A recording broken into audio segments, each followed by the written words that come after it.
ድንገት አንድ ቢሊዮነር ገደብ የሌለው የባንክ ካርድ ለአንዲት ጎዳና ላይ ያለች እናት ካርዱን ሰጥቷት ጥሏት ሄደ። ከአንድ ሰዓት ባላነሰ ጊዜ ውስጥ የስልኩ ላይ የክፍያ ደረሰኝ መልእክቶች መጡ።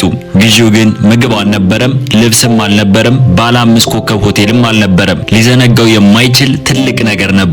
በዚያ ቅጽበት የሷ የወደፊት ህይወቷን የሚቀይርና ሁለቱም ሊጋፈጡት ያልተዘጋጁትን እውነታ የሚያጋልጥ ውሳኔ እንደወሰነችም አወቀም። የዛሬው ታሪካችን የቢሊዮነርና የቤት አልባዋ እናት ታሪክን በሙሉ ይዳስሳል። ሰላም ውድ ተመልካቾቻችን፣ ለቻናሉ አዲስ ከሆናችሁ ሰብስክራይብ በማድረግ እንዲሁም ደግሞ የላይክ ምልክቷን በመንካት ይህንን ቪዲዮ እንድትጀምሩት በአክብሮት እጠይቃለሁ። እንዲሁም ደግሞ ከየት አካባቢ ሆናችሁ እንደምትሰሙት ኮሜንት ላይ አስቀምጡልን። የ37 ዓመቱ ብሬነር አይሽፎርድ የሰው ልጅ ላይ እምነት ካጣ ዓመታት ተቆጥረዋል። 11.3 ቢሊዮን ዶላር የሚያንቀሳቅሰው የአሽፎርድ ግሎባል ዋና ስራ አስፈጻሚ እንደመሆኑ መጠን ሰዎች ለጥቅም ሲሉ ሲዋሹ ሲክዱ አይቷል። የቦስተን ወደብ ላይ የሚገኘው የቅንጦት ቤት የሚሊዮን የሚቆጠር የጥበብ ሰራተኞች ቢኖሩም ህይወቱ ግን በባዶነት የተሞላ ነበር። ሟች አባቱ ሞንትጎመሪ አይሽፎርድ አንድ ትምህርት አስተምሮት ነበር። እምነት ሞኞች በነፃ የሚያወጡት ገንዘብ ነው ልጄ፣ ድሃዎች ደግሞ በጣም አደገኛ ናቸው። አንድ ኢንች ከሰጣቸው ሁሉንም ወስደው አሁንም ይፈልጋሉ። ተስፋ መቁረጥ ሰውን ሌባ ያደርጋል። ብሬነን ይህንን ለ37 ዓመት እንደ ህግ አምኖት ኑሯል። ያ ጥር ወር ማለዳ ግን የሆነ ነገር ተለወጠ። ለስብሰባ እየተጣደፈ በባቡር ጣቢያው ሲያልፍ ሰተን ሪቨርስ የተባለችው ሴት እድሜዋ ከ30ዎቹ መጀመሪያ ላይ ሲሆን የድካም መስመሮች ፊቷ ላይ ተቀርጸዋል። 6 ዓመት የማይሞላ ልጅ በአንድ በትልቅ ካቦርድ ተጠቅልላ ከጭኗ ላይ ተኝታለች። ከጎኗ ነጠላ እናት ነይ፣ ቤታችን ተነጥቋል፣ ማንኛውም እርዳታ መርዳት ይችላል፣ እግዚአብሔር ይባርካችሁ የሚል ካርቶን ተቀምጧል። ብሬነር ቆመ። ረዳቱ ቢጣደፍም እሱ ግን ወደ ሴቷ ተጠጋ። ሴቲቱ ቀና ስትል በአይኖቿ ውስጥ የሚታየው ድካም እንጂ የተለመደ የልመና ትወና አልነበረም። ይቅርታ፣ ማንንም አላስቸገርንም፣ ካስፈለገ ደግሞ እንነሳለን አለች በብርድ በደረቀ ድምፅ። እሷ መኖሯ ራሱ ጥፋት እንደሆነ አድርጋ ይቅርታ መጠየቋ ብሬንን ክፉኛ ነካው። ብሬነር አባቱ ያስተማረው ትምህርት ለመፈተን ወሰነ። ድሃው ሲሰጧቸው ይበዘብዛሉ የሚለው እውነት ወይንስ ውሸት የሚለውን ለማረጋገጥ ፈለገ። ከኪሱ ጥቁር ፕላስቲክ ጠርዝ ያለውና ገንዘብ መጠን ገደብ የሌለው የብድር ካርዱን አወጣም። ይህንን ውሰጂ አላት። ሰተን በመገረም ደነገጠች። አልገባኝም። እሱም ለ24 ሰዓት ላንቺ ነው፣ የፈለግሽውን ግዢ፣ ገደብ የለውም፣ ጥያቄ የለውም፣ ቅድመ ሁኔታ የለውም አላት። ሰተን እጇን እየተንቀጠቀጠ ጌታዬ ሆይ ተንኮል መሆን አለበት፣ ሰዎች የማያውቁትን ሰው እንዴት እንዲያደርጋሉ አለች። ብሬንም ግን አንድ ነገር ማየት እፈልጋለሁ። ምንም የሌለው ሰው ሁሉ ነገር ሲያገኝ ምን እንደሚያደርግ ማወቅ እፈልጋለሁ። የአባቴ ንግግር ወይ ውሸት ነው ወይም ደግሞ እውነት መሆኑን ማረጋገጥ እፈልጋለሁ አላት። እንደዛ በማለትም ካርዱን ከእጇ ላይ አኖረላት። ነገ ጠዋት በተመሳሳይ ሰዓት እዚህ እመጣለሁ ብሏትም ጥሏት ሄደ። ቢያንስ ደንቦችን ማውጣት አለብን፣ የህግ ጥበቃ አለችው ሰተን። ብሬን ግን በጽኑ ድምፁ ምንም ደንብ አያስፈልግም አላት። አይኖቹ ምንም ራቅ ቢል እንኳ አሁንም ሰተን ላይ እንደተተከሉ ናቸው። ምንም ጥበቃ የለውም፣ መተማመን ብቻ አላት። መተማመን የሚለው ቃል በአፍ ውስጥ እንደ እንግዳ ነበር ሆነበት። በብዙ አስርት ዓመታት እንደ በሽታ ሲሸሸው የኖረ ቃል ነበር። ሰተን ለመናገር አፏን ከፈተች፣ ግን ምንም ድምፅ አላወጣችም። ልክ እንደሚሰምጥ ሰው እንደ ተጣላ ገመድ ክሬዲቱን ካርዱን አጥብቃ ያዘችው። መላ አካሏን ብሬንን በስም ሊጠሯት የማይችሉ ስሜቶች ይንቀጠቀጣሉ። እየራቃት ሲሄድ የአባቱ ድምፅ በጭንቅላቱ ውስጥ ማስጠንቀቂያ እያሾካሾከው ነበር። ሂሳብን ታሟጥጠዋለች፣ በሌሊት ትሰውራለች። አንተ ሞኝ ነህ። ብሬና ያንን ሌሊት እንቅልፍ አልወሰደውም። የቤት ማሞቂያውን ከመኪና በላይ ዋጋ የሚያወጣውንም በቅንጦት ቤቱ ግን በቀዝቃዛ ባዶ ሆኖ ታየው። በቦስተን ከተማ ማራኪ መብራቶች ሰተን እና ልጇ አንድ ለመጀመሪያ ጊዜ ሙቀት አግኝተው ይሆን ብሎ እያሰበ መስኮት ስር ቆመ። ስልኩን አውጥቶ የባንክ መተግበሪያውን ከፈተ። ካርዱ በግሊሳው ጋር ስለተያያዘ ምንም ነገር እስካሁን አላጋጠመም። ምንም ቅጽበትም አላገኘም። እስከ እኩለ ሌሊት፣ እስከ ንጋት 7 ሰዓት፣ እስከ 8 ሰዓት፣ እስከ 9 ሰዓት ምንም አልተከሰተም። ለምን አትገዛም ወይንስ ወጥመድ ነው ፈርታለች ብሎ ተጨነቀ። በመጨረሻም ጠዋት 12 ሰዓት ከ23 ላይ ስልኩ ተንቀጠቀጠ። ግብይት 37.84 ዶላር። ቦታው በ24 ሰዓት ሲቪሲ።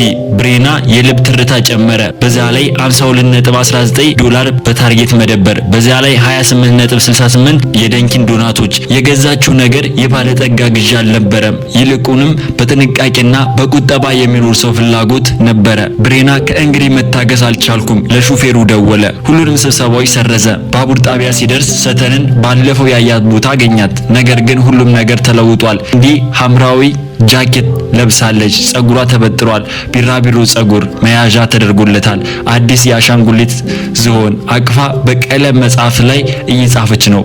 ሰተን ብሬንን ሲመጣ ደንግጣ ቆመች። ልመልስልህ ነበር አለች በሚንቀጠቀጥ ድምጽ። መጀመሪያ መሰረታዊ የሆኑ ነገሮችን መግዛት ነበረብሽ፣ በለሰለሰ ድምጽ ይዘሽው ቆይ አላት። ከዛም ደረሰኞቹን ተቀብሎ የልጆች ቦት ጫማ፣ ካልሲ፣ የውስጥ ልብስ፣ መድኃኒት፣ ቫይታሚን፣ ሁሉንም ነገር ለልጆች እንጂ ለሷ ምንም አልገዛችም። መጨረሻ ላይ ግን ትንፋሹን ያስቆመ ነገር አየ።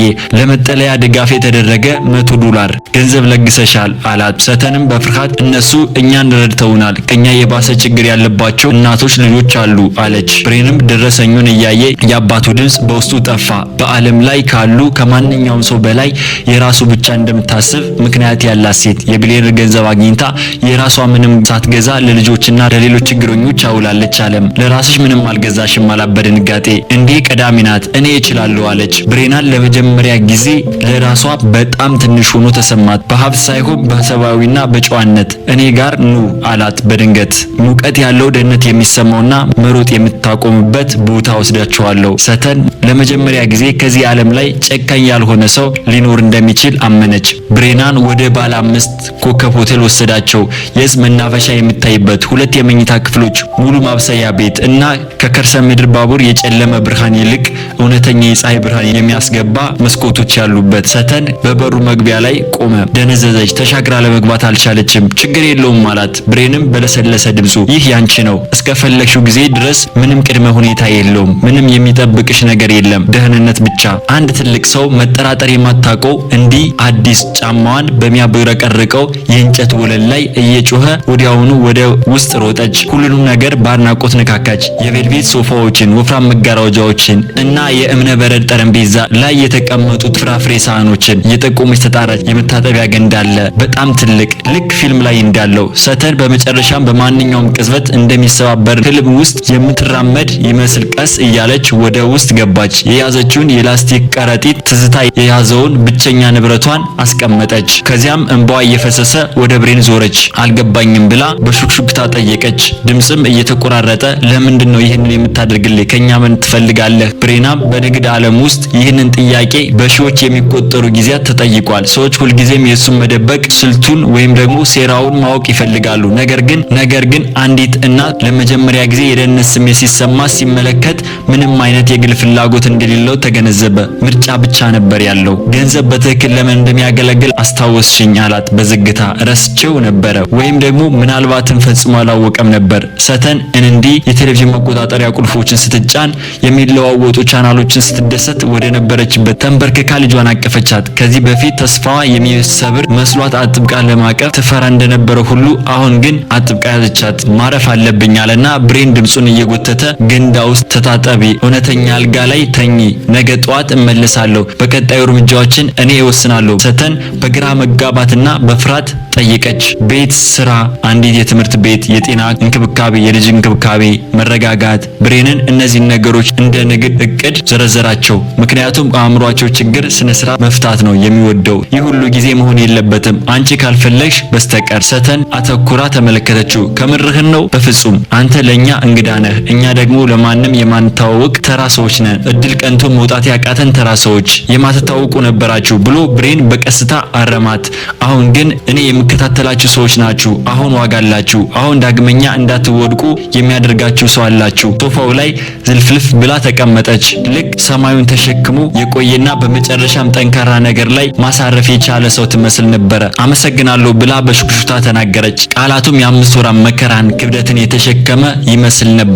ብሬንም ለመናገር ጉሮሮን እያዛጋ ነቀነቀ። ጥሩ እንቅልፍ ተኚ ሰተን፣ አሁን በሰላም ናቸው። ከክፍሉ ሲወጣ አንዲት የደስታ ሳቅ ከኋላ ሲያስተጋባ ሰማ። የተቀነባበረ ፈገግታ አልነበረም፣ ነገር ግን እውነተኛ፣ ሰብአዊ የተሞላና ፊቱ ሊረሳው የማይችል ፈገግታ ነበረ። ያን ሌሊት ብሬና ስልኮቹን ደወለ። ለጠበቆች፣ ለህዝብ ግንኙነት ቡድኖች ወይም ደግሞ ለፋይናንስ አማካሪዎች አልነበረም። ነገር ግን እውነት ሰዎችን የሚረዱ የማህበራዊ ጉዳይ ሰራተኞች፣ ለቤት አቅራቢዎች፣ ለስራ ስምሪዎች፣ ለትምህርት አስተባባሪዎች ነበር። ተዘግተው የነበሩ በሮች መክፈቻ ቁልፍ አድርጎ ተጠቀመበት። ጠዋት ሲሆን እውነተኛ ዘላቂ የሆነ አማራጮችን አዘጋጅቶ ነበር። ወደ ፎር ቢዝነስ ሆቴል በጠዋት 3 ሰዓት ተመለሰ። አልተመለሰም። ብሬን እንዲህ የምትወደውን የዳቦ ቤት ዱቄት ውጤቶችና ቡና ይዞ መጣ። ሰተን በሩን ስትከፍት ሙሉ በሙሉ የተቀየረች ትመስላለች። አሁንም ያረጁ ልብሶቿ እንደለበሰች ናት። ነገር ግን በአቋሟ ቀጥ ብላ መቆም ጀምራለች። በአይኖቿ ውስጥም ከወትሮ የፍርሃት ስሜት ይልቅ ሌላ ነገር ይታያል። አንድ ጠረጴዛ ላይ ተቀምጣ ስለ ቢራቢሮች የሚዘፍን መዝሙር እያኩተመተመች ትስላለች። ስቴል አሻንጉሊቱን ከጎኗ ሆኖ ስዕሉን በኩራት ትከታተላለች። እንደምን አደርሽ አለ ብሬናም ቡናውን ለሰተን እየሰጠ። ሰተን ቡናውን ከሁለት እጆቿ ተቀብላ ለዘላለም የጠፋባትን ትዝታ እንደሆነ ሁሉ እንፋሎቱን ማሽተት ጀመረች። እውነት ቡና ከእውነት የቡና ቤት ምን እንደሚመስል ረስቸው ነበረ። ወራት አለፈ። ሰተን ስልጠናውን ከከፍተኛ ውጤት አጠናቀቀ። ሆስፒታል ውስጥ ስራ አገኘ። እንዲሁም በትምህርቷ ጎበዘች። ብሬን እንደ ባለሀብት ሳይሆን እንደ ጓደኛ ዘወትር ይጠይቃቸዋል። በህይወቷ ለመጀመሪያ ጊዜ ትርጉም ያለው ዓላማ እንዳለ ተሰማት። አንድ ምሽት ሰተን የብሬንን ክሬዲት ካርድ ይህንን ይዤው ነበር በመልስልህ ሁሉም ነገር የሚጠፋ መስሎ ፈርቼ ነበር። ብሬንም ፈገግ ብሎ እጇን መልሶ ይዞ ይኑርሽ ለድንገተኛ ነገር ለብዙ ዓመታት የማውቃቸው ሰዎች ይልቅ አንቺን አምንሻለሁ። ሰተን እየሳቀች አንተ እስካሁን ካገኘኋቸው ቢሊዮነሮች ሁሉ በጣም ለየት ያልክ ነህ አለችው። ውድ ተመልካቾቼ ይህ ታሪክ የሚያመለክተው ምን እንደሆነ እንግዲህ ተገንዝባችሁታል ብዬ አስባለሁ። በቀጣይ በሌላ ቪዲዮ እስከምንገናኝ ሰብስክራይብ ማድረጋችሁን እንዳትረሱ። ፒስ